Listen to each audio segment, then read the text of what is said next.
Jean Ziegler est dans son domaine une sommité mondiale, expert auprès de l'ONU sur les questions de lutte contre la faim dans le monde.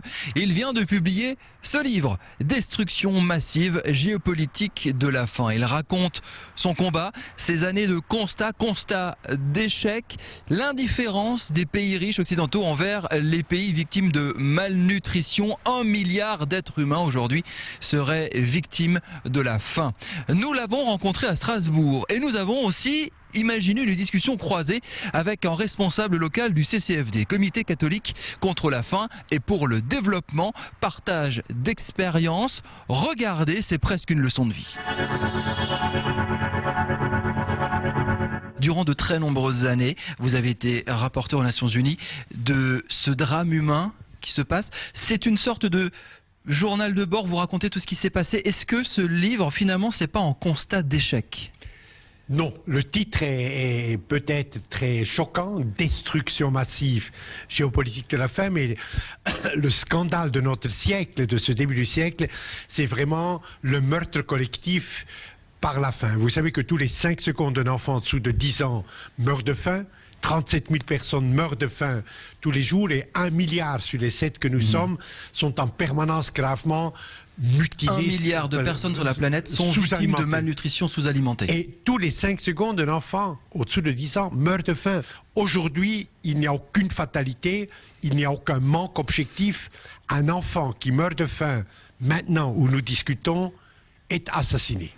Et justement, il est dramatique, ce bouquin quand même. Il y a un mot qui revient, indifférence. L'indifférence des pays riches. On les laisse crever de faim, ces gamins. On s'en fout complètement. Oui, je crois qu'on les laisse. La faim, vous avez tout à fait raison, la faim est faite de main d'homme. Hein, c'est de l'assassinat. Mais c'est de l'assassinat, c'est des mécanismes. Un des mécanismes les plus évidents maintenant, c'est la spéculation boursière par les hedge funds, par les grandes banques. Les céréales comme le blé sont cotées en bourse à Chicago, voilà, par exemple. Goldman Sachs a fait des produits structurés, dérivés, etc., sur le maïs, le blé et le riz. La spéculation sur les biens alimentaires peut être interdite demain matin et des dizaines de millions de personnes seront sauvées dans le tiers-monde. Jean Ziegler, on va y revenir. Je voudrais qu'on écoute un peu Monsieur Klingschmick, CCFD. Vous avez travaillé ensemble, vous menez des actions de terrain contre la faim. On arrive à mobiliser ces Alsaciens contre la faim pour le développement. Qu'est-ce que vous menez ? L'association étant essentiellement une association d'éducation au développement, c'est la première ONG de développement en France, on essaie essentiellement de sensibiliser le public français à ces problèmes mondiaux. Contrairement à d'autres associations... Vous les aidez dans l'agriculture, par exemple ? On les aide beaucoup dans l'agriculture parce que un des objectifs premiers, c'est effectivement la souveraineté alimentaire pour que ces peuples-là puissent être autonomes dans leur fonctionnement. Monsieur Sarkozy dit le G20 de Cannes va prendre des mesures pour mettre fin à la spéculation boursière sur les aliments de base. Le G20 arrive à Cannes, donc la semaine dernière. Pas un mot sur la spéculation alimentaire, puisque les grands trusts qui dominent le marché agroalimentaire ont imposé leur volonté, donc le silence, donc l'impuissance, aux chefs d'État les plus puissants de la planète. C'est ça la situation. Et dans cette situation, l'action de la société civile, notamment du CCFD par exemple, cette société civile, ces mouvements de citoyens, ont une importance tout à fait capitale, incarnent l'espoir. Karl Marx a dit, le révolutionnaire doit être capable d'entendre pousser l'herbe. Et puis l'herbe pousse en Alsace. Le CCFD... Cette insurrection des consciences, qu'est-ce que vous en pensez, vous, quand vous entendez ces termes de Jean Ziegler ? Il y a ça chez vous, chez vos bénévoles ? Je pense que dans les bénévoles, à peu près, on a 1500 bénévoles en Alsace actuellement, qui...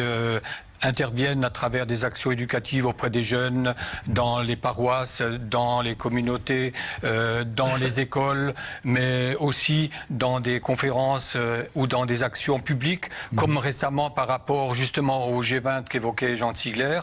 On a mené une campagne depuis 3 ans maintenant contre les paradis fiscaux, parce que vous savez que sur 125 milliards, aujourd'hui on estime que 125 milliards d'euros sont volés chaque année au développement des pays du Sud parce qu'ils passent par les paradis fiscaux. Or, on a besoin, pour lutter contre la fin du monde, que 30 milliards. Alors, comment on a sensibilisé, par exemple, récemment en Alsace?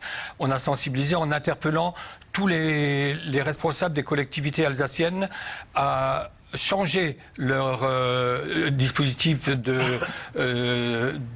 d'appel d'offres par rapport aux banques et certaines aussi par rapport aux entreprises, pour qu'ils mettent dans ces appels d'offres une clause de transparence financière. Qu'il soit plus éthique. Qui soit plus éthique. Et le conseil régional, par exemple, d'Alsace, comme beaucoup de conseils régionaux en France, a déjà voté pour 2012.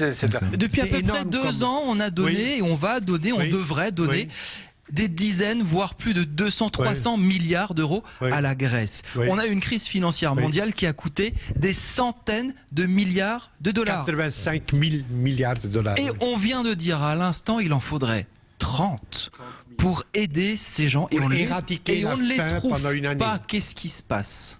Mais c'est un problème de rapport de force. Vous savez, ceux qui meurent de faim n'ont pas de voix. Et l'ONU refuse des centaines et des milliers de personnes tous les matins qui sortent de la brume, qui se présentent à un des 17 camps. L'ONU n'a plus l'argent, puisque, comme vous le disiez très justement, les grands États contributeurs ont coupé. Mais n'importe quel donateur alsacien, peut contribuer. Il se substitue d'une certaine manière. Peut contribuer avec 1 euro, 10 euros, donne de la vie à un enfant qui mourrait autrement pendant quelques jours.